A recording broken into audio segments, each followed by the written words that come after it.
আজকে অনেক আগে রান্নাবান্না হয়ে গেছে, স্নান ধান সব কিছু হয়ে গেছে। এবার খেতে দেব, একটু বসে নিলাম আগে, তারপরে এবার খেতে দেব। তো রান্নাগুলো দেখি যে কি করেছি, দেখাই। রান্নাগুলো আজকে হেভি হেভি করেছি। রান্না রয়েছে এখানে রয়েছে প্রতিদিনের মতন ভাত, এখানে রয়েছে একদম তেল তেলে করে লাফা আলু ভাজা। লাফা আলু ভাজাটা একটু তেল তেল করেই রান্না করেছি। আর এখানে রয়েছে এই যে রসগোল্লা দিয়ে ডাল, টক রসগোল্লা। টক রসগোল্লা হেভি লাগে খেতে। টক রসগোল্লা দিয়ে ডাল। ডাল খাওয়ার জন্য রয়েছে পটল ভাজা। আর এই যে এটা করেছি পাবদা মাছ বেগুন দিয়ে জিরে বাটা দিয়ে ঝোল। আমরা কিন্তু সর্ষে বাটাটা খুব কম খাই।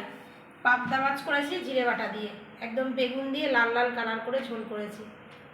আর এই যে কেটেছি কতগুলো শশা, আজকে আর পেঁয়াজ টেয়াজ কাটিনি, শুধু শশাই কেটেছি। তো ব্যাস খেতে দিয়ে নিই।